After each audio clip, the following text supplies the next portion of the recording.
السلام عليكم ورحمة الله وبركاته. الحمد لله رب العالمين والصلاة والسلام على أشرف الأنبياء والمرسلين وعلى آله وأصحابه أجمعين. Alhamdulillah. Thank you guys for joining me this evening. Alhamdulillah. I know that there's a ton of other things that you guys could have been doing tonight, but you decided to hang out with me for tonight. So alhamdulillah, I'm appreciative of that. Hope you got your tea and your coffee and you're relaxed. I know it kind of conflicts with the time of Salatul Isha, but guess what? To delay Salatul Isha, meaning to push it back and pray it later on in the night, is actually the sunnah of the Prophet ﷺ. And that is, of course, if you're not praying in Jama'ah. If you're praying in Jama'ah, then it's better for you to pray in Salatul Jama'ah. All right, so what I wanted to talk to you guys about tonight was pretty much an extension of the khutbah that I gave this afternoon. I gave the khutbah, the title of the khutbah was Allah is with those who are broken. And I know that we're living in some really tough times right now. I can't tell you on a day-to-day basis the changes that I see happening around me with, a lot of Muslims. You see people struggling with their religion, struggling to maintain, their spirituality, maintain a particular level of spirituality where they, still remain within, the boundaries of Islam, and it's really sad because I never thought that, you as you grow as a Muslim, you see people struggling with their religion, but they have always been a minority. At least in my eyes. Maybe it's, maybe Allah subhanahu wa ta'ala has allowed me to, gain a certain level of consciousness. And I guess the wiser you become, the more you see things a little differently. And, as a new Muslim, I always saw people who struggled with their religion to be the minority in the community. But now, from where I'm sitting now, I see them as pretty much the majority. I kid you not. One day you're seeing a Muslim praying 5 times a day, sister wearing her hijab and observing, the practices, the tenets of Islam. And then the next day, in a split second, you see the person completely different. And you're saying to yourself, is this the manifestation?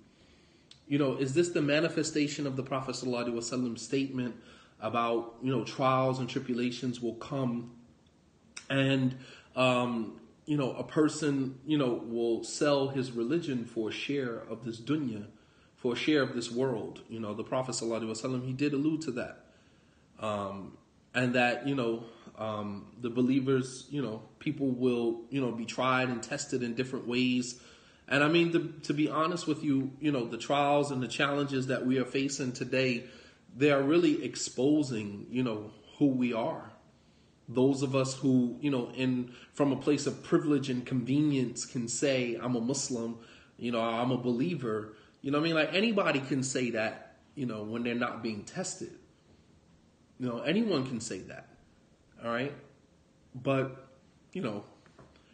I'm just saying, from my observation, I pretty much have a pretty decent pulse on the Muslim community, especially amongst the African Americans. I have a pretty good, pulse on, what's going on in the communities. And I really see people losing their religion, honestly.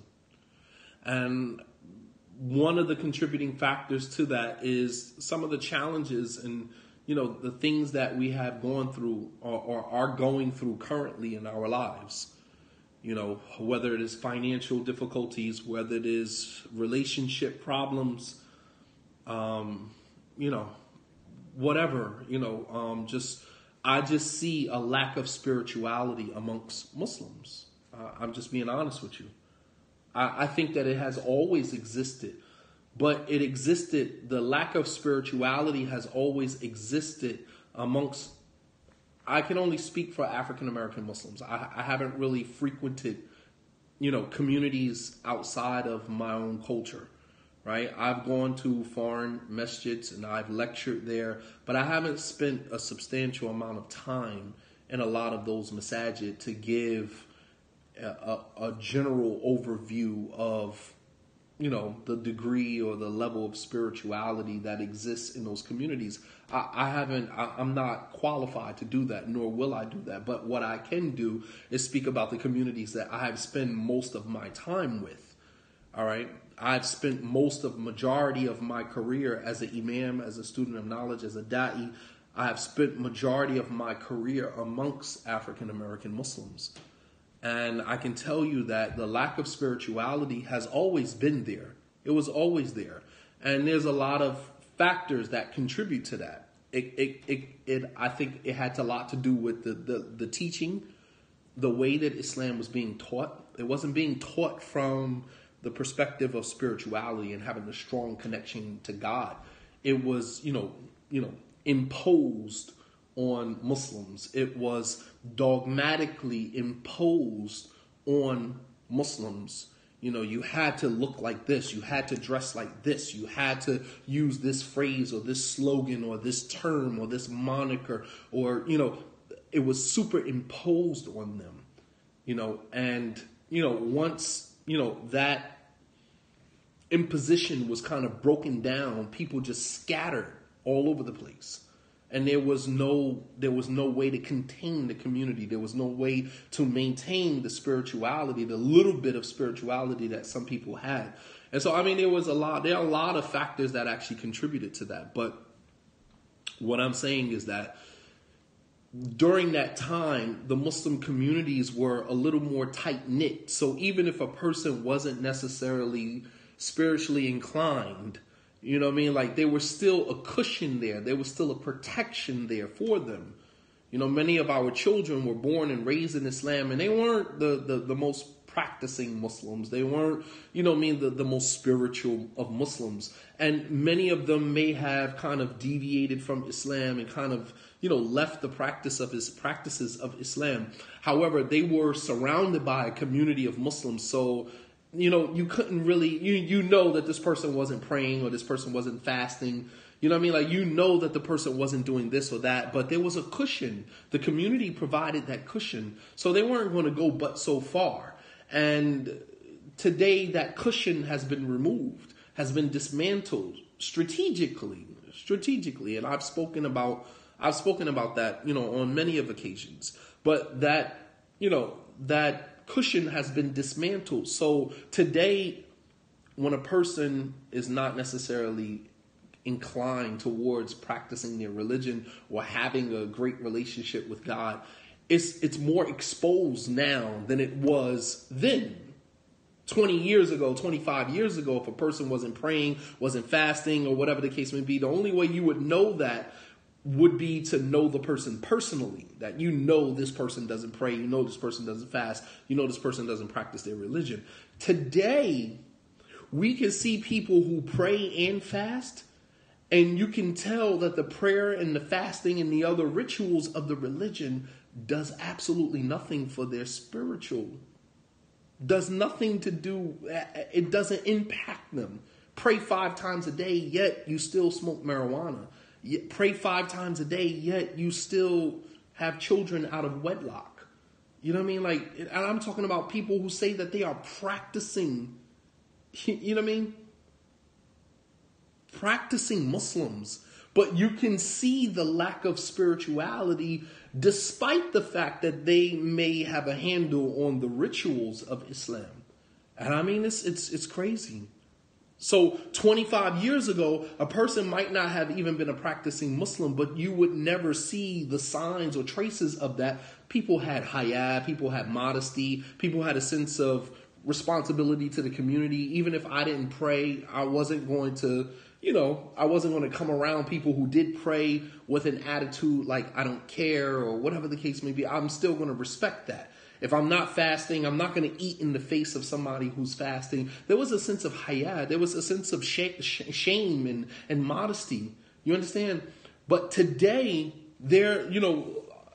no holds barred. Like, you know what I'm saying? Like that modesty, that shame is not there anymore. So a person cannot pray and be amongst people who pray. And it's like, yeah, well, I'm glad that you guys are praying, but, I don't necessarily need to pray. I'm not fasting. I'm not praying. A sister will walk up to the masjid, born and raised Muslim, will walk into a masjid with a pair of tight jeans on and a t-shirt on and a hijab on with an arrogant attitude and dare somebody to say something to them. You know what I mean?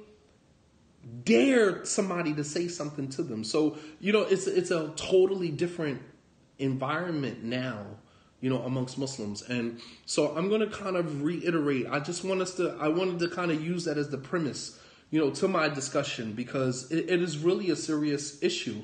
I put a post out on my Instagram page, a few days ago that, the Prophet ﷺ, when he first entered into Medina, he started pairing people up. You and you, your brothers. You and you, your brothers. You and you, your sisters. He started pairing people up. It wasn't necessarily due to a lack of spirituality, but the Muhajirin, those who migrated to Medina, they were in a foreign environment. That they weren't from Medina, they were from Mecca. They didn't know anything about Medina. Many of them had never even seen or been to, what was called Yathrib at that time. They'd never been there before. And now they have to live in this environment, you know what I mean? And quite naturally, when you're in an environment, you're in the unknown, you're in a place or you're in a space where you're not familiar with the territory, it could force one to go back to where they're comfortable to. Now, if they had left Medina and gone back to Mecca, then they subject themselves to torture and persecution from Quraysh, and as well as all of the other temptations that existed there. You know what I mean? That may cause them to leave Islam. So they had to stay put in Medina, and the Prophet ﷺ tried to facilitate, their baqa, their remaining in Medina. He tried to facilitate that in a way where they wouldn't feel as much pressure to leave Medina and go back to Mecca. So he began to pair this one with this one and this one with this one. He paired, Abdurrahman ibn Auf with Sa'd ibn Rabi'a. He paired, this one with that one. He paired Salman al-Farisi with Abu Darda. You and you are brothers. And those who were from Medina were going to teach those who were from Mecca how to make money in Medina. In Medina, the commerce was vegetation, fruits, vegetables, going out into the marketplace. This is why men used to give women a garden as a dowry. If you gave a woman a garden as a dowry, And that should be something that women should think about today, that when you ask for a dowry, don't ask for something that just has monetary value. Ask for something that has value, but that value can be generated over and over again and can be passed on to your children, can be passed on to your grandchildren. If a man gave a woman a garden as a dowry, then she could grow. It's not just a garden. It's just, first of all, it's a plot of land. That's number one. Piece of land. It's yours. Number two, you're free to grow fruits and vegetables there, where you can eat, and you can take that out to the marketplace and make money. You understand? Like, it was so much, like, it just makes so much sense. Like, I think that we kind of miss the point with a lot of these things. We looked at, he gave this one a garden, like the hadith of Fatima bint Qais. When she didn't want to be married to her husband anymore, and, and she went to the Prophet ﷺ and she wanted a khula. She wanted to get out of the marriage. And the Prophet ﷺ said, Aturaddina ilayhi hadiqatahu. Can you give him back the dowry that he gave you, which was a garden? Can you give him back the garden that he gave you as a dowry? Just to show you that, these things were given, but I think we miss the point, because when we read hadith like this and we say, okay, he gave her a garden as a dowry, we don't think about how that translates in our time today, how that looks in real time. Why would a man give a woman a garden? And how can we take that concept and use that today, where a man can give a woman a dowry, whereby even if the marriage dissolves, she still can continuously benefit from that dowry. That it's not just something that she's going to use up right then and there, and then it's over with. And then sometimes a woman asks for khula, and she doesn't even have the wherewithal to buy her way out of the situation. A woman, how many situations do we know where a woman, rightfully so, asks for khula to get out of a marriage, And you know what I mean? Like, ask for a khula to get out of the marriage. And the man, of course, when two people are separating, you know, we like to get petty. We get deep in our feelings. We get really deep in our feelings and we become very petty. So you'll have brothers who, when their wives ask for a khula, you know, he's like, well, give me my dowry back. And the woman used up the whole dowry, you know, during the duration of their marriage. And she doesn't even have the wherewithal to get out of the marriage. You know what I mean? It's like, you know, I want out of this marriage. Okay, well, give me my dowry back. Well, I don't have it. I owe you. It's a debt. It's because when you asked for the dowry, you didn't ask for something that, you know, had some longevity to it. You didn't ask for something that was mustamir, something that was ongoing. You asked for something that could be used up right then and there. And then when it's time for you to buy your way, pay your way, because that's what the khula is about, paying your way out of the marriage. Sometimes we got to pay people to get out of our lives. Having land does have value, absolutely. But when we read this in the hadith, we don't think about it like that. This is just one point that I'm making. You know what I'm saying? Like, I've made this point, you know, on multiple occasions. And I mean, like, sometimes even talking about this stuff is just, it becomes so redundant. I start to think like, you know what I mean? It's not you guys' fault. It's not the Muslims' fault. I don't fault the Muslims. I'm just being honest with you. I fault the leadership. I fault the students of knowledge. I fault them for not being visionaries, for not being able to look at all of the things that they learned about Islam and be able to translate that for us living here in America. I blame them. Even now, still teaching Islam in this antiquated fashion where it's like you're sitting in front of a book and you're flipping from page to page and you're not making the connections. You're not helping people make connections. And so here we are, you know, basic concepts in Islam, and we still we still going round and round and round, missing the point. Missing the actual point. Our leaders have to have vision, have to, you know, stop being afraid to step outside of this box, this script that has been written for us, that every student of knowledge who comes back from Saudi Arabia or Egypt or wherever you study from, you come back to America, you got to follow this script so you don't get warned against, so you don't, you know, make enemies, man. If you don't want enemies, then sit at home and do absolutely nothing. Do nothing. Say nothing. That's the only way you're going to avoid people not talking about you, people not warning against you, not gaining enemy, not you know, attracting enemies. Anybody who is successful is going to attract enemies. Period. The Prophet ﷺ, he said, "Ista'inu." He said, "Seek assistance with the success of your blessings bil kitman, by hiding them from people." He said, فَإِنَّ كُلِّ ذِي نِعْمَةٍ مَحْسُودٍ, because everyone that has a blessing is going to be envied. You understand? You have a blessing. You have the ability to articulate. You have the ability to speak Islam into fruition. I'm not talking about theory. I'm talking about speaking Islam into fruition so that it looks real to the people who are listening to it. That's a gift. That's a blessing. That's a ni'mah from Allah subhanahu wa ta'ala. And as the Prophet ﷺ said, "Inna kulli dhi ni'matin mahsood."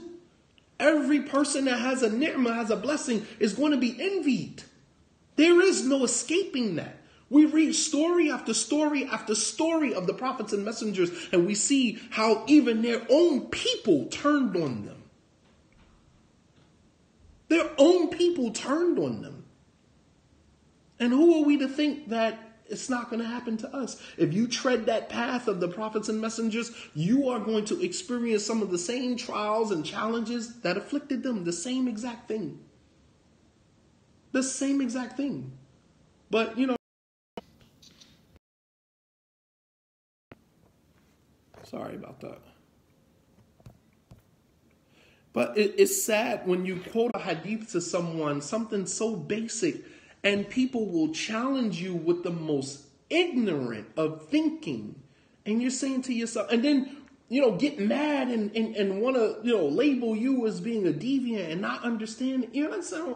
And it's like, not like I'm a deviant. Like, look at your understanding of such a basic Islam are basic concepts. These are not concepts that, only a certain select few from Allah's creation can understand.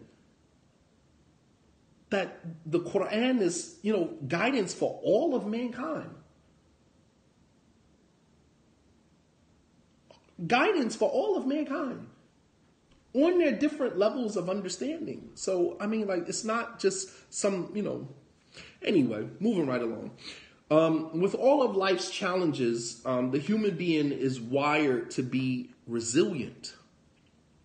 The ability to bounce back from trials and calamities and, misfortunes. Like, we are wired as human beings to bounce back from calamities.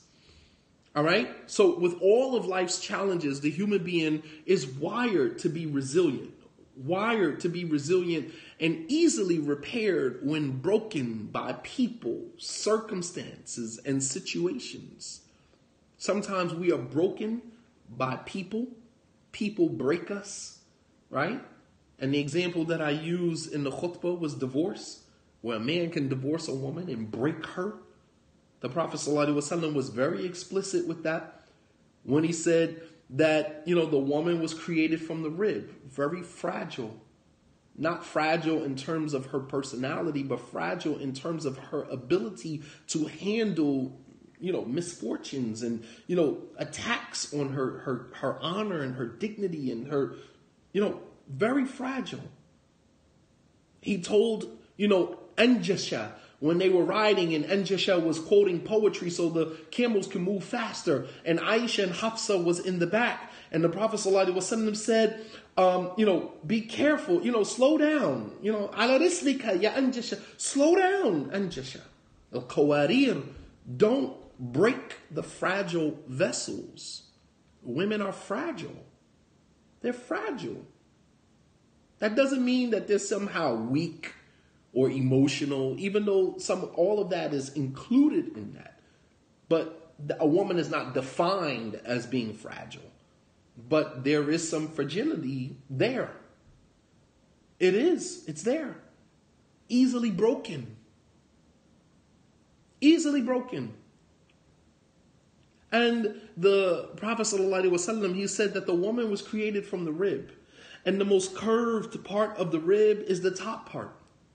He said, فَإِنْ ذَهَبْتَ فَإِنْ اسْتَمْتَعْتَ بِهَا اسْتَمْتَعْتَ بِهَا وَبِهَا عِوَجٍ. That if you're going to draw any benefit from your woman, you will only do so while she's still curved, bent. He said, وَإِنْ ذَهَبْتَ تُقِيمُهَا كَسَّرْتَهَا. And if you go and you try to straighten the rib, you're going to break it. He used the reference, break. We can be broken. He said, "In dhahabta tuqimuha kasartaha." That if you go and you try to straighten the rib, you're going to break it. Wa kasruha talaquha. And breaking the woman is divorcing her. Breaking the woman is divorcing her. All right? So understand the Prophet ﷺ used that reference to, someone being broken as a result of divorce. I mean, we can also be broken by way of how people view us. Don't you think for a moment when you look at someone who doesn't have their hijab on and you shame her for not wearing her hijab and she hears that, do you know what that does to somebody's spirit? Do you shame someone? And there's a lot of shaming that goes on in the Islamic community. We shame people into practicing Islam. We don't allow people to come as they are. We don't allow people to, transition at their own time, at their own pace, like the Prophet ﷺ did with his companions. No, we don't get that type of treatment. We superimpose and then we shame when you don't conform. We shame people. And the Prophet ﷺ stopped his companions on one occasion from shaming a person. Right? The man Abdullah who used to drink, right? The man Abdullah used to drink. Hadith is in Sahih al-Bukhari. He used to drink alcohol. And he used to come around the Prophet ﷺ and make him laugh. And one day one of the Sahaba said, how many times are you going to come around the Prophet like this? Allahumma la'anhu. May Allah curse you. And the Prophet ﷺ said, La tal'anuhu. Don't curse him. Don't shame this man. And then the Prophet, as he always does, built the man back up. He said, فَإِنِّي لَا أَعْلَمُ إِلَّا أَنَّهُ يُحِبُّ اللَّهَ وَرَسُولَهُ. He said, because the only thing I know about this man is that he loves Allah and his messenger. Despite the fact that he's drinking. Despite the fact that he is drinking. He loves Allah and his messenger. Let me ask you a question. Is taking a woman removing her hijab worse than a person who drinks? Question. I want you to ask yourself that question. Because if the Prophet ﷺ said about this man, the only thing that I know about this man is that he loves God, he loves Allah, and he loves his messenger. That's what I know about him, despite the fact that he's drunk. And keep in mind, drinking is a major sin. Consuming khamr, consuming alcohol is a major sin by which a person is punished in Islam. Is drinking as bad as not wearing the hijab? Please tell me. Tell me I'm not going crazy here. Because we will shame a woman for not wearing hijab, and we'll make a pass for a brother who drinks alcohol. Oh, he's an addict. He's an addict. He gets high. He drinks, whatever. He has an addiction. His situation is, you gotta be kidding me. Number one, there's no mention of a woman not wearing hijab being a major sin anywhere in the Quran and the Sunnah. A sin is not a sin. Sin are on different levels in Islam. Please, don't go there. There are major sins and there are minor sins. Don't say a sin is a sin. No, it's not. The scholars of Islam categorize sin from major and minor. The scholars, they have a phrase, la kabira la saghira ma'a istimrar, that the sin is no longer small or minor when you keep doing it. Wala kabira ma'a istighfar, and there is no major sin once you have made tawbah for it. So the scholars, there is major and minor sin in Islam. So I'm asking you guys a question. Is a woman taking off her hijab as bad as a man who drinks alcohol? If you say no, which I hope you do, because there's no mention of not wearing hijab is a major sin in Islam. All right? There's no mention of that. I'm not giving a pass for women not to wear hijab. I'm an advocate of hijab. All right? But I also don't agree with the shaming that goes on in our community when a sister decides to take it off. The shaming is not going to make her put it back on. And if the Prophet ﷺ said about this man that, along with the fact that he's drunk, I don't know anything about him except that he loves Allah and his messenger. If he said that about a man who drinks, then what would we say about a woman who removed her hijab? What would we say about a man who cuts his beard? What would we say about a man who shaves his beard off? But we'll treat the person as if they don't love Allah and his messenger, as if they've completely left Islam. And it's ridiculous, man. So we are sometimes broken by people, right? What did Zahir ibn Haram or Haram, what did he say? When the Prophet ﷺ grabbed him, right? The Prophet grabbed him from behind and he said jokingly, "Man yashtari hadha al-abd?" Who will buy this slave? And Zahir said, "La tajiduni ya Rasulullah kasidan." He said, "You will find me worthless, broken, like he's broken. This is a broken man who thinks of himself to be worthless." He said, "O Messenger of Allah, if you're referring to me, nobody would buy me. I'm worthless. No one would purchase me." That is a man who has been broken. He's a reflection of the society. This is what you call embracing your stigma. Embracing your stigma, right? When African Americans call each other nigger nowadays, you're embracing your stigma. This is what society sees you as. Nothing more than a nigger. the descendant of a slave. And even some Muslims see us to be the same thing, because you have Muslims who will use the phrase abid or abd, slave, servant. They'll call you that to your face. So not even just, the society that we live in, even amongst Muslims who have been indoctrinated themselves, that perpetuate the same stereotype, that perpetuate the same outlook. So when African Americans use the slang nigger and refer to each other, that's just them embracing their stigma, man.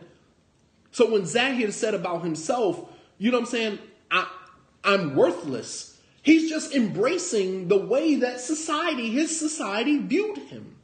I'm worthless. I'm nothing. You understand? I'm nothing. He's just embracing it. And the Prophet ﷺ, here again, repairing, that brokenness. He said, Bal anta indallahi ghalin. He said, no, to God, you are priceless. Zahir said, if you are referring to me, nobody would buy me. I'm worthless. I'm worthless. And the Prophet ﷺ said, no, to God, to Allah, you are priceless. Don't ever judge your worth based upon whether or not someone else can see it. Just because other people don't see your worth does not mean that you are not valuable. Just because other people don't see your value doesn't mean that you are invaluable. Doesn't mean that you are without value. It's their fault, not yours. You understand? The Prophet ﷺ, with this one word, this one phrase, he said, Bal anta indallahi ghalin. He said, no, to God, to Allah, you are priceless.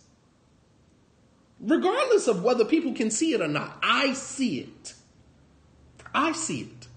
So as with all of life's challenges, the human being, we are wired to be resilient. We're wired to be resilient and easily repaired when we are broken by people, circumstances, and situations. One of the greatest reassurances of this is the fact that God, Allah subhanahu wa ta'ala, is with us in our moments of weakness and brokenness and vulnerability. You understand? Allah is with us in those moments. One of Allah's names is Al-Jabbar, the fixer, the one who fixes his creation when they are broken. We turn to Allah subhanahu wa ta'ala, Al-Jabbar, to fix us. I'm broken. I'm vulnerable. I'm hurting. And we turn to Allah subhanahu wa ta'ala to fix us. We call on him by his name. Ya Jabbar. Fix me. Ujburni. Warfa'ni. Repair me. And lift me. We call on Allah subhanahu wa ta'ala by these names. Allah subhanahu wa ta'ala wants us to meet him on the day of judgment in our most perfect state of humanness. In this human journey that we are having, we can go from 0 to 100 in terms of our transitioning from stage after stage, as Allah says in the Quran, لَتَرَكَبُنَّ طَبَقًا عَنْ طَبَقٍ, that you are going to move through life transitioning from one stage to the next. And that transition can either be from bad to good or from good to bad. Right? As Allah says in the Quran, وَلَقَدْ خَلَقْنَا الْإِنسَانَ فِي أَحْسَنِ تَقْوِيمٍ, that we have created the human being in the best of molds. ثُمَّ رَدَدْنَاهُ أَسْفَلَ سَافِلِينَ. Then we reduce him to being the lowest of the low. So he went from good to bad. And then there are those of us that start off bad, and Allah subhanahu wa ta'ala transitions, follows us, helps us throughout our transition from bad to good. But Allah subhanahu wa ta'ala wants us to meet him on the day of judgment in our most perfect state of humanness. Considering that he created us in his own image. Hadith, the Prophet ﷺ said, خَلَقَ اللَّهُ آدَمْ عَلَى صُورَتِهِ. that Allah created Adam in his own image. Allah created the human being with the capacity, right? With the capacity to exemplify some of the same qualities that Allah describes himself with. Allah describes himself as being generous. Allah describes himself as being merciful. Allah describes himself as being compassionate. Allah describes himself as being fair and just. These are all descriptions that Allah has described himself with in the Quran and in the Sunnah of the Prophet ﷺ. And as human beings, we have the capacity to exemplify those same qualities, to be a reflection of God's greatness, to be a reflection of Allah subhanahu wa ta'ala's greatness. What do you think the Prophet ﷺ meant when he said that you have a companion that reminds you of Allah? The companion, the good friend is someone that reminds you, يُذَكِّرُكَ بِاللَّهِ, reminds you of Allah. Meaning, the way that they carry themselves is a reflection of the greatness of Allah subhanahu wa ta'ala. When you have an interaction with someone and you see the person is merciful to you, that is a reminder to you of the mercy of Allah subhanahu wa ta'ala. The Prophet ﷺ said that Allah created mercy in 100 parts. He only sent one part down to the earth as a reminder. And he kept the other 99 with him subhanahu wa ta'ala. So we can see that an animal, female animal, mother would protect her young. So that mercy of a mother protecting her young is a reflection of the mercy, the other 99 parts that is with Allah subhanahu wa ta'ala that only he knows. You understand? It's a reminder. It's a reminder. So Musa alayhi salam, the narration is collected in the Kitab al-Zuhd by Imam Ahmad. Kitab al-Zuhd, the book of asceticism, with an isnad that goes back to Imran al-Qusayr, who said that Musa said to Allah subhanahu wa ta'ala. See, but this is what I'm talking about. First of all, you guys are having a full-out conversation while I'm talking, which means that a portion of your attention is dedicated to the conversation that you are having, the point that you are trying to get across. Meanwhile, I'm talking. We are not wired to multitask. Allah says in the Quran that He has not made لِرَجُلٍ قَلْبَيْنِ فِي جَوْفِهِ. He has not made for any one man two hearts. You can't focus on two things at once. So while you guys are having your own conversation, right? While you guys are having your own conversation, I'm sitting here talking. And so what I'm saying is really not that important. What you are saying to whoever you're having the conversation with is important. So that's number one, which is disrespectful. Number two, because you're so busy trying to get your point across, text after text, message after message after message keep coming up. Right? You're not really focusing on what I'm saying. So what you're going to end up doing is you're going to end up faulting me for something that you misunderstood because you were too busy having your own conversation. Number three, which is the worst part of it all, is that here you are, I made a comment. And now here you are posting what Abu Hurairah said about the hijab, a woman covering and being naked or whatever the case. You're totally missing the point. And this is what happens every single time. And this is one of the reasons why I actually stopped giving lectures, because you guys don't value knowledge. You don't. You don't value knowledge. You want to debate and argue. This is not the place for that. We can have a conversation about something after I'm done, but the thing is that you hear one side and then you rush with all of the previous knowledge and information that you had. Well, Abu Hurairah said this, and this one said this, and this sheikh said this, and you're arguing a moot point. You're arguing a point that actually does not even exist. Nobody's not saying that the woman cover. I asked a specific question. I asked a specific question. Is a woman who takes off her hijab, is that sin as great as the sin of a person who drinks alcohol? That was a simple question. Here again, we're not advocating the woman taking off her hijab. That's not what we're advocating here. Don't go back and say, oh, Shadi Muhammad is advocate telling the sisters to take off the hijab. You're a liar. You're a liar, because that's not what's happening here. That's not what's happening here. And it's just so sad, man. So sad that you would squander an opportunity for us to actually learn and share some information, man. SubhanAllah al-Azim, man. At any rate, Musa, he said to Allah subhanahu wa ta'ala, Musa said to Allah subhanahu wa ta'ala, Ya Rabbi, Aina abghika? Oh my Lord, where can I find you? Where should I search for you? And I mean, like, do we ever ask ourselves this question? Where do I find God? The next time I do open up the Facebook, I will figure out how to block the comments the same way that I do with Periscope. Periscope guys, they cannot comment at all at this point. And what that does when we eliminate the comments, what that does is that it separates those who are here to learn from those who are here to give their own lecture. If you want to give your lecture, then go open up your own Facebook Live and start your own conversation. Start your own conversation. I'm amazed at how you come to somebody else's page and start up a whole conversation on your own. Go start up your own conversation. Musa, he asked Allah subhanahu wa ta'ala, Ay Rabbi, Aina abghika? Where do I find you?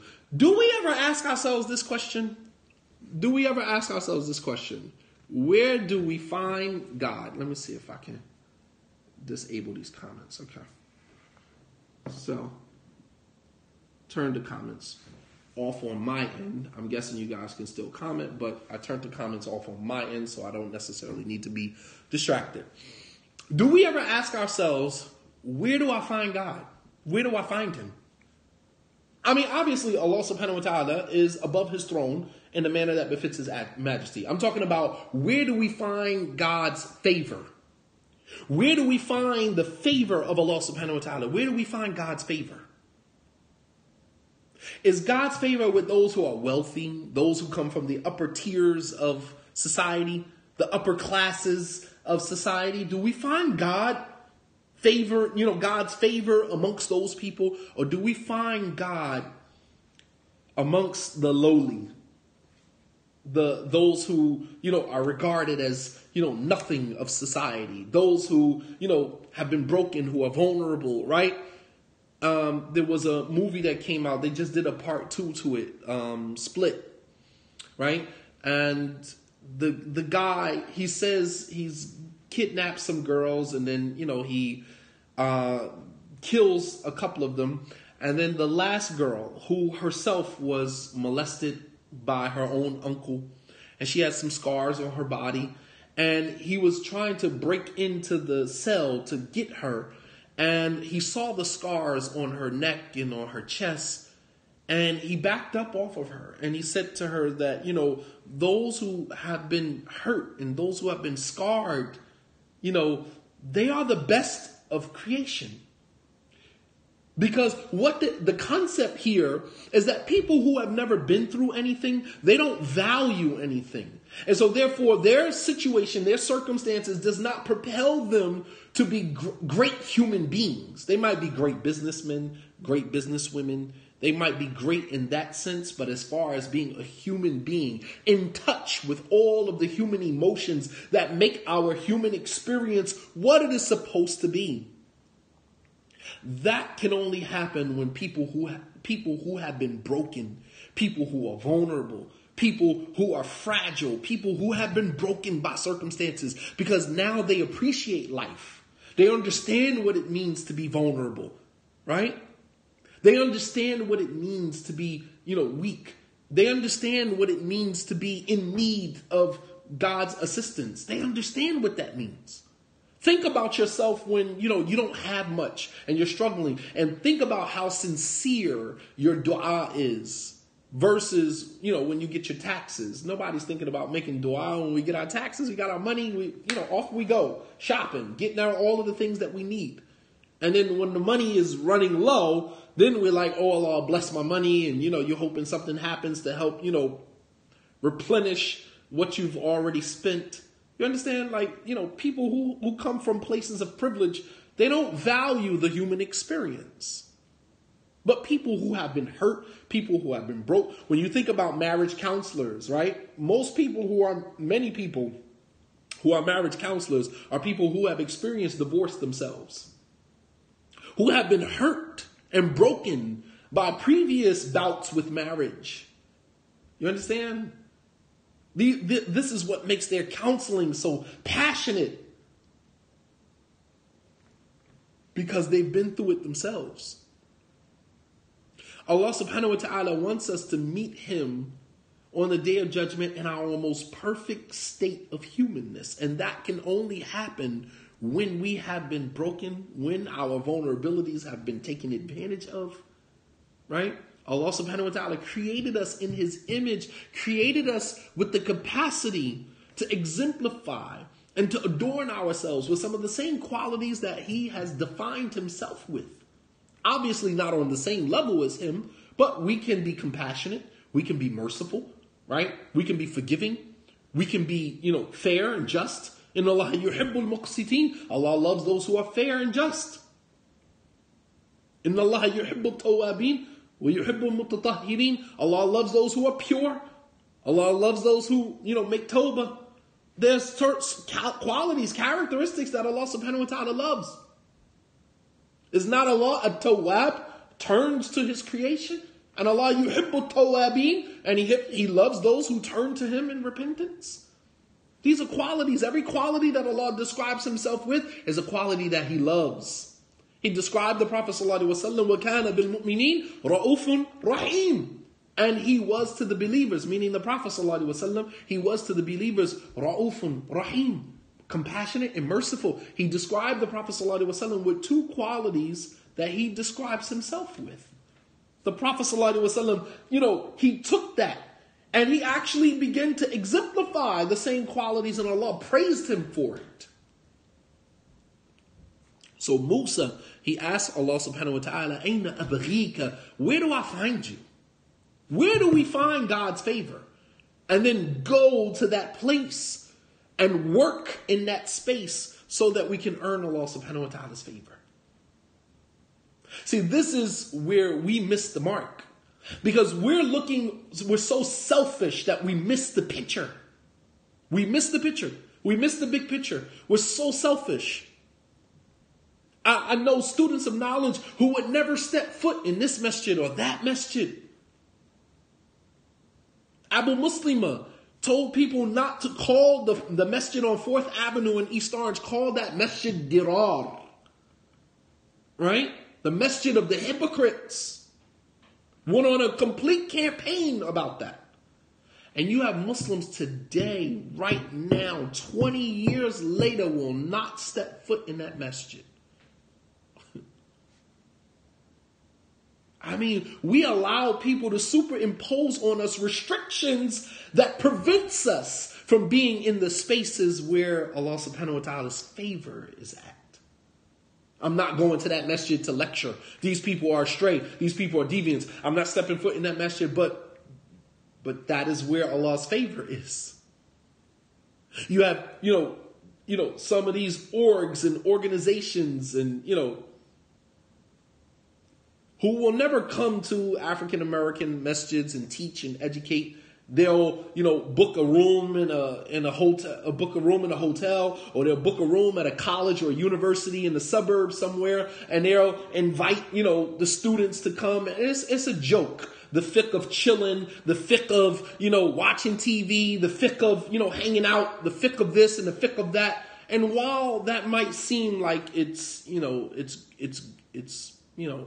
great to help these children process modern dilemmas, modern issues, using vernacular, using language that appeal to them, the reality of it is that you are missing God's favor, because the places where you should be investing your energy in, you are not there. You are too good to go there. You're too good to go there. all these different organizations and institutes, this institute, that institute, and you pick and choose where you're going to go, and you're going to go where you're most comfortable. You're going to go where the most money is, obviously, right? But the places, Musa asked Allah, Aina abghika, where do I find you? Where do I find your favor? And Allah subhanahu wa ta'ala responded to Musa. He said, Ibghini indal munkasaratu qulubihim min ajli. You will always find me, Musa, with those whose hearts have been broken for my sake. Munkasaratu qulubihim, those whose hearts have been broken min ajli, for my sake.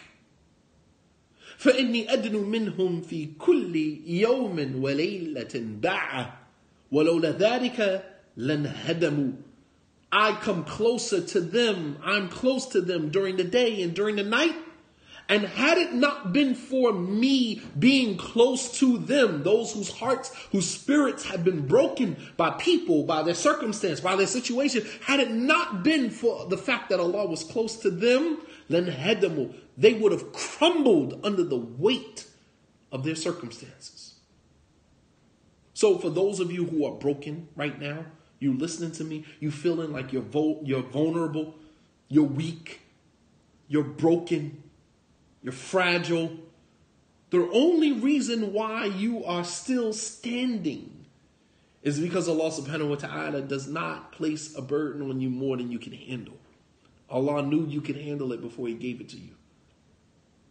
And that Allah subhanahu wa ta'ala is with those who are broken. So He's not going to let you crumble. All right?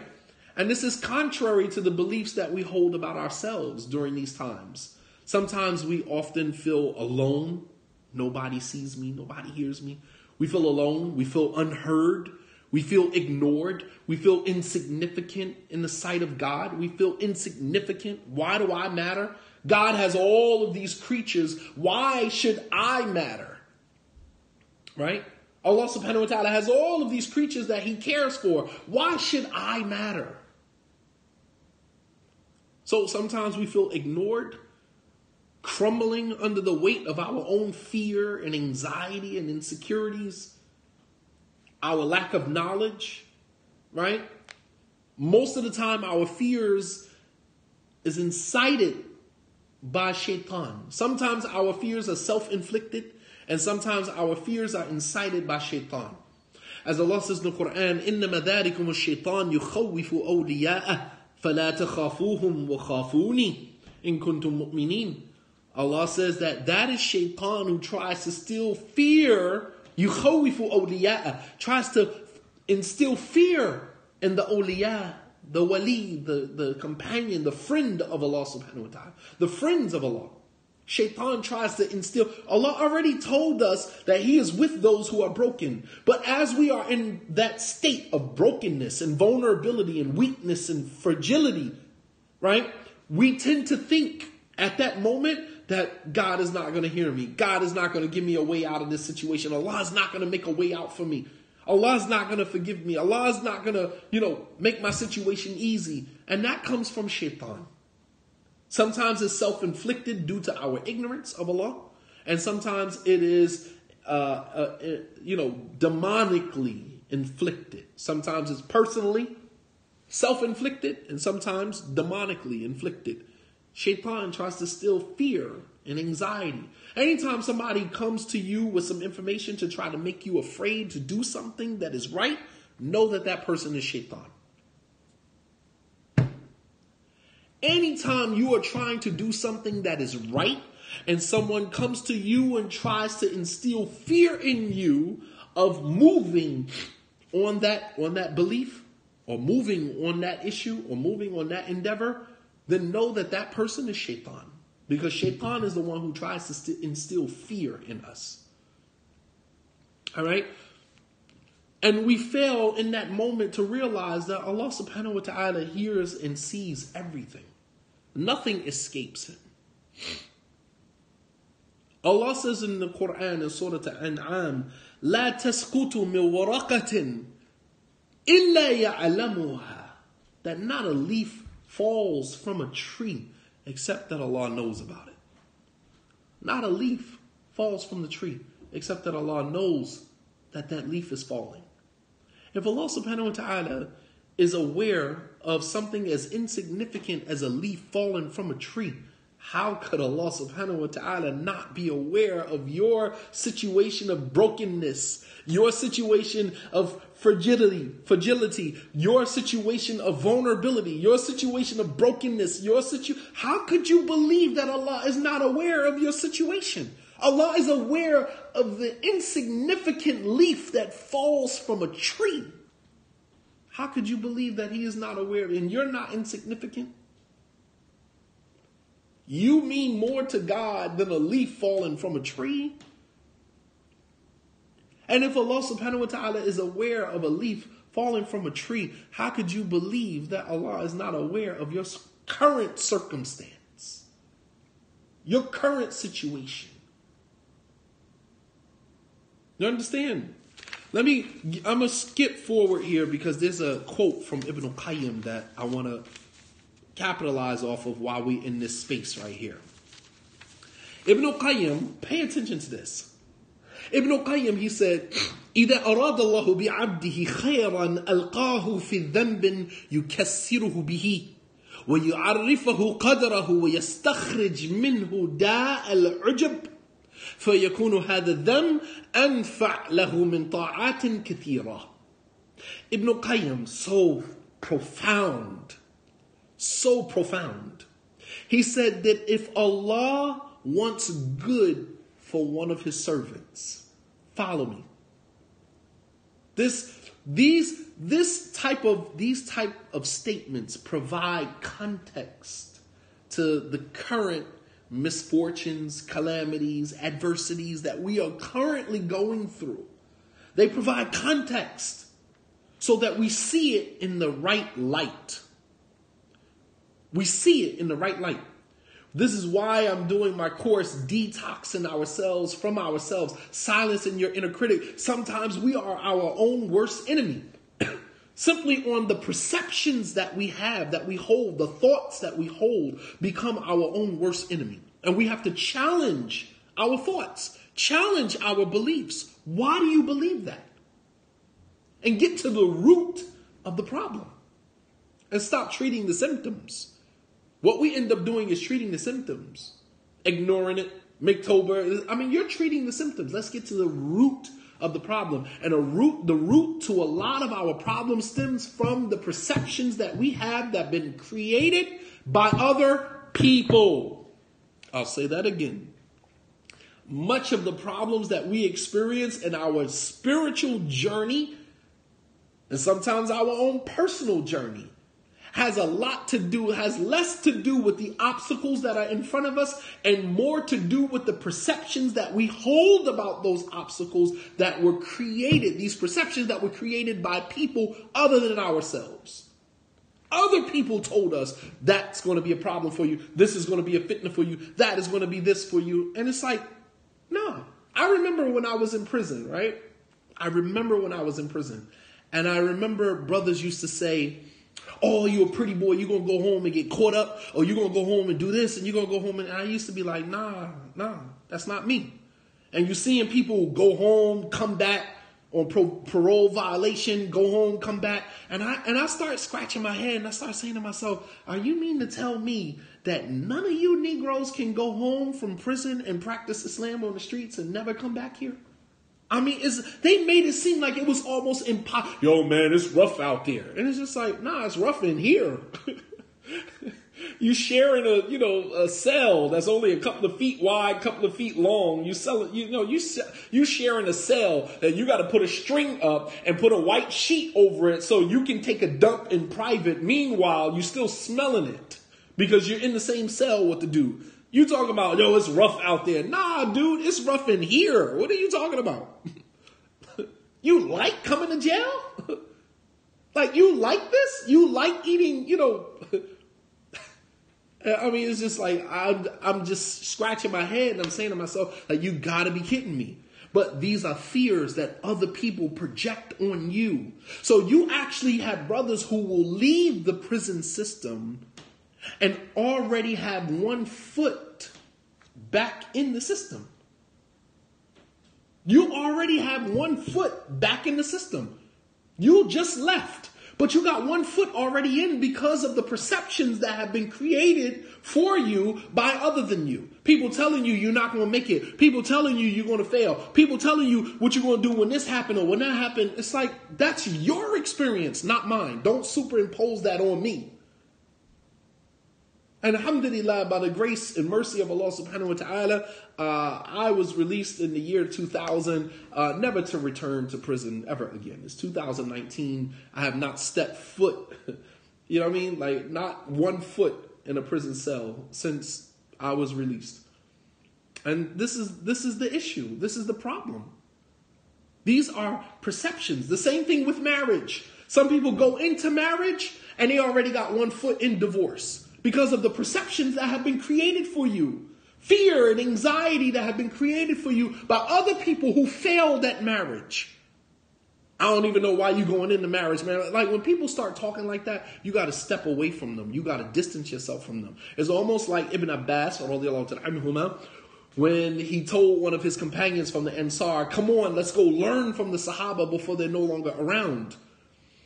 And the companion turned to Ibn Abbas and he said, أَتَظُنُّ أَنَّ النَّاسَ سَيَحْتَاجُونَ إِلَيْكَ? Do you think that there will ever come a time where people would need you? As long as the Sahaba are around, no one would ever need you.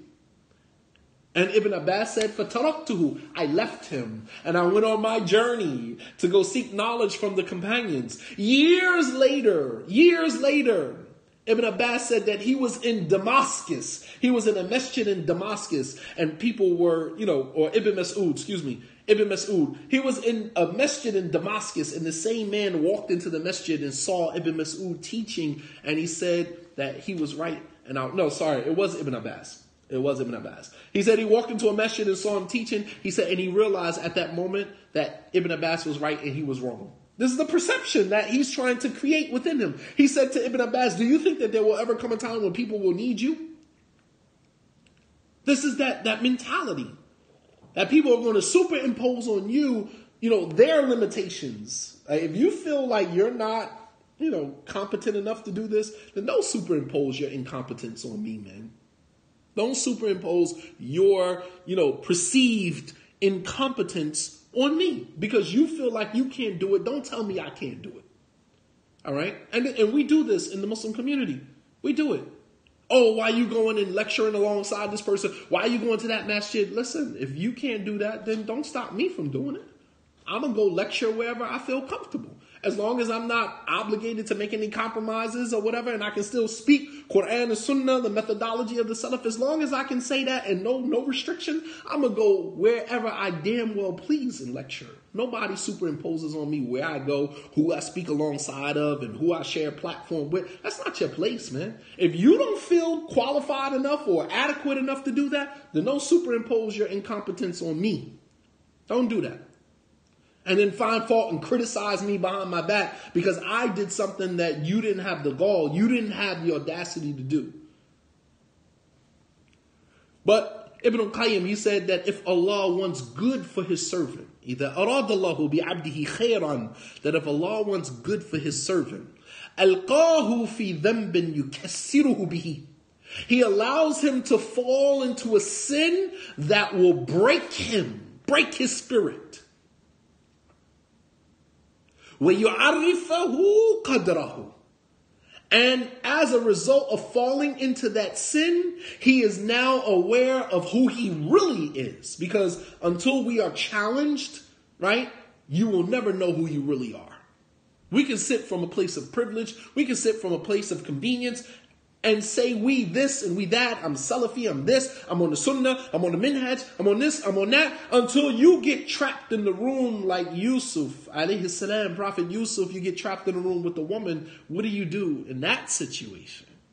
Right? Do you say, oh my Lord, Rabbi Sajinu ahabbu ilayya mimma yad'unani ilay? Do you say, oh my Lord, prison is more dear to me than what they're calling me to? Or do you, that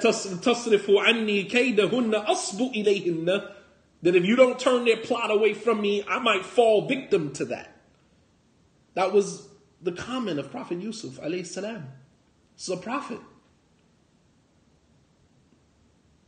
So when you're in a place of privilege, you can say you can scream from the rooftops what you believe you are until you are tested in that moment. And if Allah subhanahu wa ta'ala wants good for you, then Allah subhanahu wa ta'ala will allow you to fall victim to a sin that will break you. Yukassiruhu bihi. He will break you. Break your spirit. Break that thought that you had about yourself. When you arifahu qadarahu, and you now can see yourself for who you really are. Just weak. Because we like to think that we're strong. We like to think that we got this. We like to think that we're so much. Right? Self-aggrandizing thoughts about ourselves. Right? Thoughts of grandeur. Right? We believe that we are larger than life. Got the greatest relationship with God more than anyone. And if Allah subhanahu wa ta'ala wants good for you, because Allah could leave you in that state, right? That self-delusion. Allah could leave you in your self-delusion, right? And let you meet Allah like that. Because if you're self-deluded, you're not going to aspire to do anymore because you already believe that you live in your best life, right?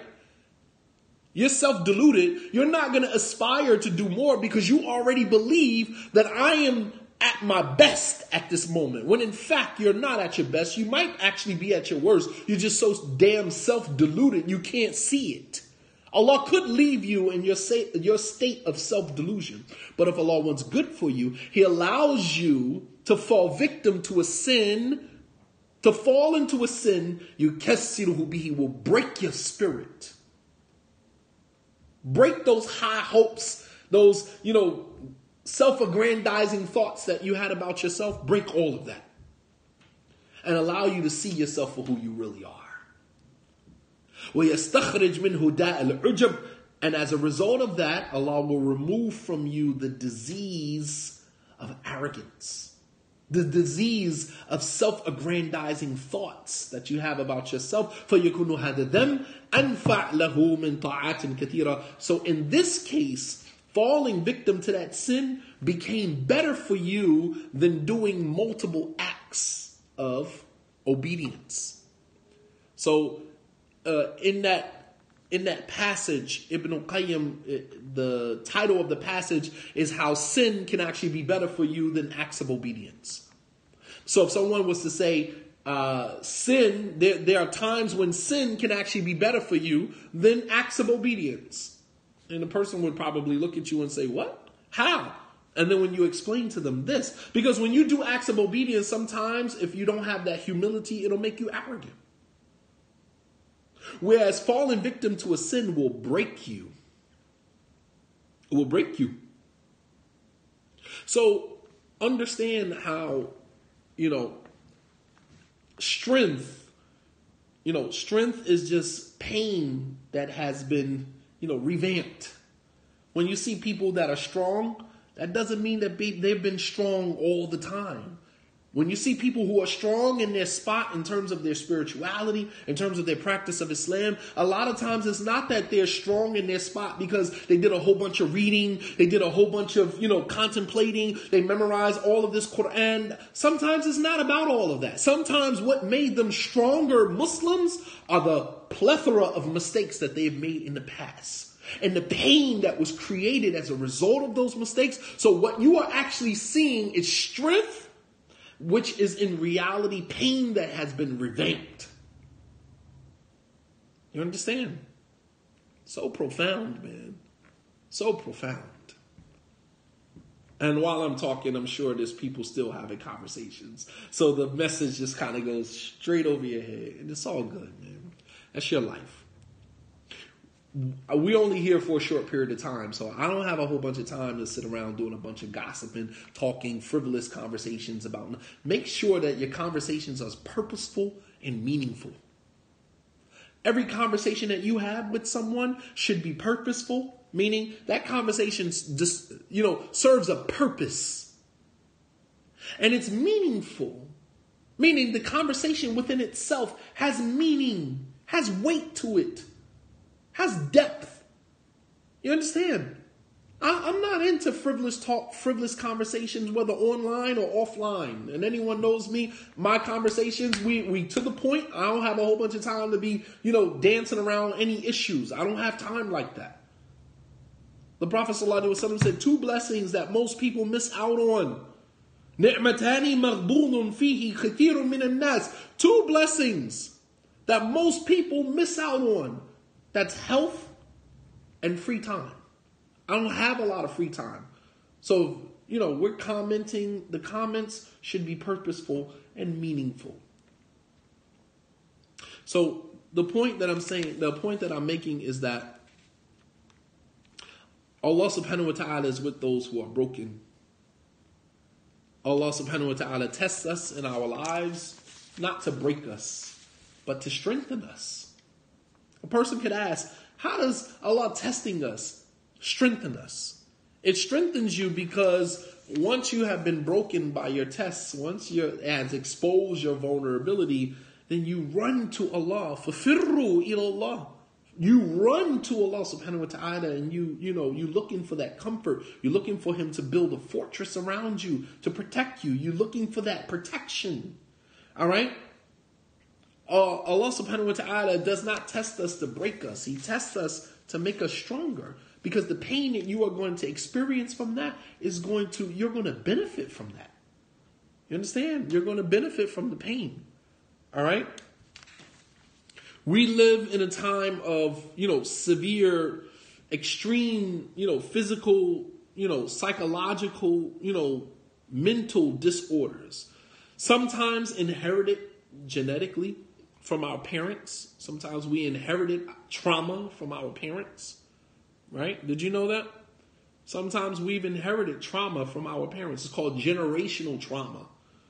Your grandmother was a victim of, domestic abuse. And then the mother is a victim of domestic abuse. And now the granddaughter, you are now, suffering, like you're hyper vigilant, you're overprotective, and, you're guarded. You know what I mean? All of these things is as a result of trauma, generational trauma that has been passed down from generation to generation to generation. We are living that. We are living that right now. Generational trauma, right? Sometimes inherited genetically from our parents. And sometimes, some of the trauma and psychological, disorders, mental disorders that we are experiencing is as a result of what has been thrusted upon us because of the extremely unhealthy, sick, sacrilegious environments that we are raised in. You are a product of your environment. Sometimes it is not necessarily genetic, but it is definitely environmental. It's as a result of the environments that we grow up in. Right? Sick environments. Sick, sacrilegious, unhealthy, toxic environments that we grow up in. All of which have contributed to some degree to our fears, our insecurities, our lack of self-confidence, and our brokenness. And, that we are experiencing right now. And Allah subhanahu wa ta'ala is with those who are broken. It was mentioned in the Hadith al-Qudsi that Allah subhanahu wa ta'ala, and I'm going to end with this and then I'll open up for some questions and answers. It was mentioned that in the Hadith al-Qudsi that Allah subhanahu wa ta'ala will say Yawm al-Qiyamah, Ya ibn Adam, istamta'tuka falam tut'imuni. قال يا ربي كيف أطعمك وأنت رب العالمين.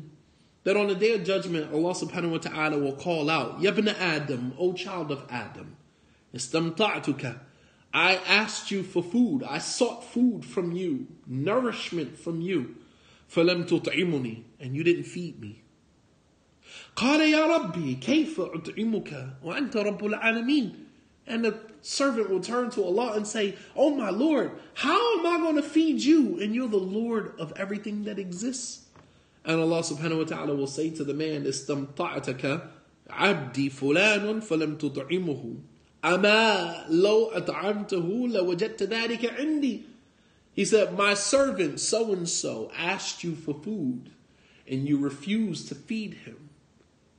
And if you had fed him, you would have found your reward with me today.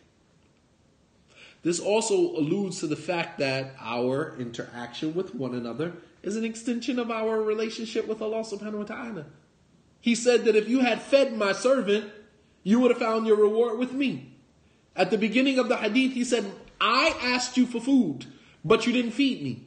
And then he asked for clarification. How am I going to feed you when you're the Lord of the worlds? He said, my servant asked you for food. Meaning that if someone, a human being, asks you to feed them, that is similar to Allah subhanahu wa ta'ala asking you to feed him. Meaning that how we treat Allah's servants is an extension of our relationship with Allah. Meaning how you interact with Allah's creation should be the same way that you interact with Allah. If God was asking you for food, would you feed him? Absolutely. So why, if one of God's servants asks you for food, you refuse to feed him? You see how that works? I've been saying this for the longest, and we tend to make this separation. Like your interaction with God is your interaction with God, and your interaction with his creation is totally different. Don't separate the two. They are entirely connected. They are connected. There is no disconnect between the two. You can't have a great relationship with God and a horrible relationship with God's creatures. It doesn't work like that. The Prophet ﷺ informed of a woman, دخلت المرأة النار في القط, that a woman entered into the hellfire as a result of a cat, mistreating a cat. This is a woman mistreating a cat, and as a result of her mistreating of the cat, she's punished in hell. This is as it relates to a cat. How much more would it be with mistreating another human being? If a woman entered into that, is your life as a human being more valuable than a cat? Or is the cat's life more valuable than yours? Animals will be destroyed on the day of judgment. Human beings will not be. We will stand for judgment and accountability. So if a woman will enter into the hellfire as a result of, a cat, then how much more, how much more would they be punished for, mistreating another human being? So the hadith goes on to the last part. The last part of the hadith is the part that concerns me. He said, Ya ibn Adam, maridtu falam ta'uddani. He said, O child of Adam, I was sick, but you didn't visit me. This is Allah talking to one of his servants. Maridtu falam ta'uddani.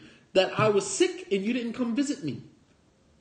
قال يا ربي كيف أعودك وأنت رب العالمين. He said, oh my Lord, how am I going to visit you?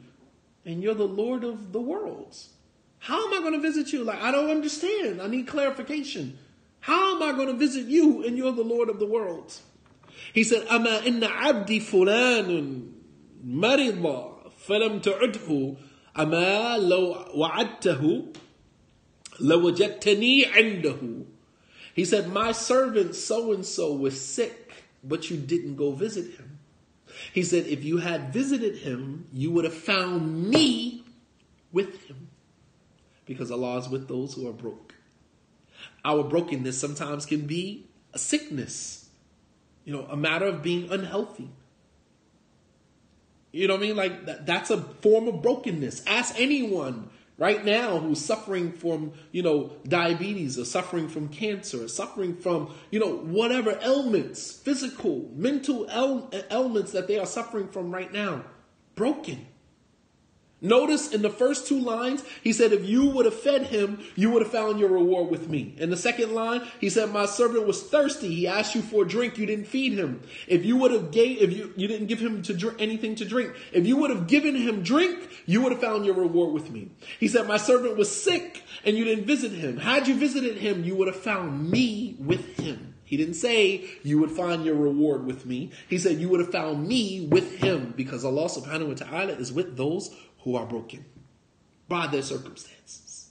So for those of you right now who are suffering from any mental health issues, anyone from amongst you right now who is suffering the pain of divorce that is associated with divorce and separation, any one of you right now that is suffering because of not being able to see your children on a regular basis, any one of you that is suffering right now because of some physical ailments some physical, hindrances that won't allow you to be who you normally are on a regular basis. Any one of you who are hurt, broken, vulnerable, weak in this very moment, know that you are in a privileged place because Allah subhanahu wa ta'ala is with you. Meaning Allah subhanahu wa ta'ala is with you in His assistance. Allah is with you with aid. Allah is with you in that He is aware of your circumstance. Allah is with you in that He can hear your cries when you call out to Him. Not that Allah is with you in His essence. Allah subhanahu wa ta'ala is above His throne, as He says in 5 different places in the Quran. 5 different places in the Quran, Allah subhanahu wa ta'ala said that He is above His arsh, above His throne, in a manner that befits His majesty subhanahu wa ta'ala. So don't misconstrue that. When He says that He is with you, meaning Allah subhanahu wa ta'ala, the ma'iyah of Allah, that Allah is with you with His aid, with His assistance, with hearing you, with seeing you, with being aware of your condition. Allah is there. He told Musa and Harun, idhaba, go to Fir'aun. He said, la takhafa, فَإِنِّي مَعَكُمَا أَسْمَعْ وَأَرَى. Don't fear. Go on your journey. Don't fear. I'm with you. I hear you and I see you. I hear you and I see you. You understand?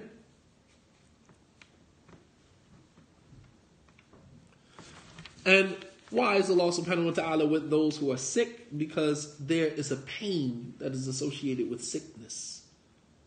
There's a pain associated with sickness, not being able to be yourself, which is why the Prophet ﷺ said that, when a person is sick, they still get the reward that they would normally get when they were saliman sahihan,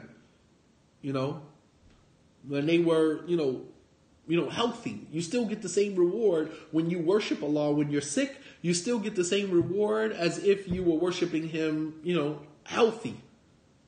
Because Allah subhanahu wa ta'ala knows that if it wasn't for this situation, you would worship Him like this. So He still rewards you based upon how you would have worshipped Him had you not been sick, even though you are sick. SubhanAllah, the mercy of Allah subhanahu wa ta'ala. The mercy of God. I don't know about you guys, but I don't know. There's no other relationship in my life that is more important than my relationship with God. And if your relationship with Allah subhanahu wa ta'ala is important, then every day you should be working on that relationship. The same way we do with our marriages. Sometimes we let our marriages go stale. We stop investing. We stop taking inventory of our marriages. We don't know where we stand. Right now, if I was to ask you, where do you stand with your spouse? Where do you stand? Take inventory, take stock of your relationship. We don't even count points anymore. We don't even count stuff no more. We just do it. It's become mundane. And that's when you are losing a grip on your marriage, losing a grip on your relationship, because you no longer aspire to do anything. You're just there functioning like roommates. You don't even aspire anymore. You don't take inventory anymore. Oh, I did this yesterday. Let me do this tomorrow. And let me, because women keep, they keep score. And so do we as men. We like to believe as men that because I took you here to this restaurant and I spent this amount of money, all of that counts. We count all of that, Experienced husbands, we count all of that. Because we're going to use that. I'm going to save that. Because if you ever come at me for something, I'm going to remind you that, when a woman says, well, you don't love me no more. How could you say I don't love you? Didn't we just go out, we did this, we did that. You try to use it as your leverage. That's your arguing leverage. So it's important that you keep score. It's important that you take inventory. And there's some people who just on,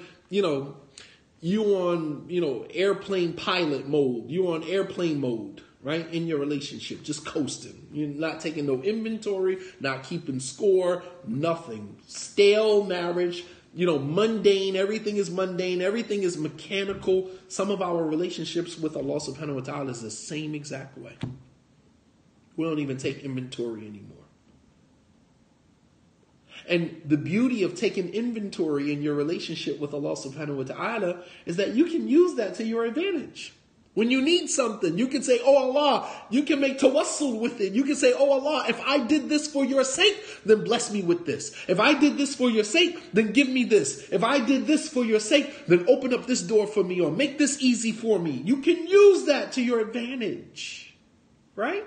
So it's important that with your relationship with Allah subhanahu wa ta'ala that you take inventory of the things that you've done, because you can turn around and use that as leverage. You see how that works? I mean, like, am I the only one that understands this? Are we not getting this? Brothers and sisters, don't give up on Allah subhanahu wa ta'ala. Don't give up on God. And, for anybody who's, struggling with the concept of God and their relationship with God, man, then you need to get with someone to help fix that, man. It's sad to see a Muslim struggling with the concept of, Allah and His qadr, His divine decree, and all of these basic concepts in our religion, struggling with this. You hear Muslims put posts on I've always struggled with this. It's just like, but why? Why are you still struggling with this? Why are you still struggling? Why do you let a concept? Wallahi, from the moment I became Muslim all the way up until this very moment, there is nothing in my religion that I struggle to understand, except that I had to go back over it multiple times until I got it. I don't want anything to go past me in my religion that I don't know about. As Umar radiallahu ta'ala said to some of the Jewish tribes, they said to Umar, there's a verse in your book. If that verse had been revealed to us, we would have made that day an Eid. And Umar said, what verse are you referring to? And they said the verse, Al-Yawma akmaltu lakum dinakum, this day I have perfected. Umar said, I know when that verse was revealed, why it was revealed, where we were when the verse was. Don't tell me nothing about my religion. I know exactly what the verse is about, where we were when it was revealed, why it was revealed, what it represents, everything. Nothing about my religion that you can tell me. Nothing. That doesn't mean that I know everything. Doesn't mean that we're all going to know everything. But I don't let something pass me by that I can't grasp, except that I got to go back and figure it out, because that's part of my religion. It's part of my relationship with Allah. That's another piece of the puzzle. Whereas you have Muslims say, I've always struggled with trying. How have you always struggled with understanding this concept or that concept, and you never made a conscious effort to go back and try to figure out what it means? It could be a critical component in helping to strengthen your relationship with Allah subhanahu wa ta'ala. And you sit there and you let that pass you by. You let that opportunity pass you by. Meanwhile, you can tell me the stats on this player or that player, the Super Bowl, and when this, event is coming up and when that event, we got it all. We got everything else figured out. But when it comes to our relationship with Allah subhanahu wa ta'ala, it's just like, not really that important. 2019, man, make God the priority in your life. We make too many other people priorities in our lives, and that's the problem. So Allah is punishing us with our spouses, punishing us with our children, punishing us with our wealth, punishing us with our homes, punishing us with our jobs, punishing us with everything that we put before God. He punishes us with it until you figure out that nothing comes before Him. We say Allahu Akbar. Allah is the greatest. Nothing is above Him. Nothing is more important to me than Him. No relationship that I have is more important to me than my relationship with God. Because when I straighten that relationship out between me and Allah, all of my other relationships will fall in their own proper place. As Imam Malik rahimahullah ta'ala said, and I'll end with this, he said, Aslih ma baynaka wa bayn Allah, aslah Allahu ma baynaka wa bayn an-nas. Rectify your relationship with God. Rectify your relationship with Allah, and Allah will sort out your relationship with other people. But we do the opposite. We figure if I'm good with this person and make it right with this person and make it right with this person, then that somehow makes me good in the sight of God. No, make it right with God and then allow Allah subhanahu wa ta'ala to sort out your affairs amongst His creation. We hustle backwards. We are defining us being a good servant of God, a good servant of Allah, a good Muslim by, making sure that we handle everybody else's affair and making sure everybody else is good. Meanwhile, your relationship with Allah subhanahu wa ta'ala is horrible. I knew a Muslim, right? Good person would give you their last.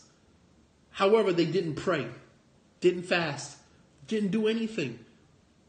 And I said to this person, I pulled them to the side one day and I said, you have a good heart. You will do anything for anybody. And while that is great, Allah subhanahu wa ta'ala is not going to overlook your neglect of His rights because you were able to give everybody else their rights. Allah is not going to overlook that. The rights of Allah subhanahu wa ta'ala come first. I don't care how good your heart is. I don't care how good you are to other people. Your primary responsibility and obligation is to God first. Sort that out and then let Allah subhanahu wa ta'ala sort all of your other affairs out. هذا وصلى الله على نبينا محمد وعلى آله وصحبه وسلم تسليما كثيرا وآخر دعوانا أن الحمد لله رب العالمين. So now you can post, whatever it is you want. Periscope, I'll open you guys up, inshallah.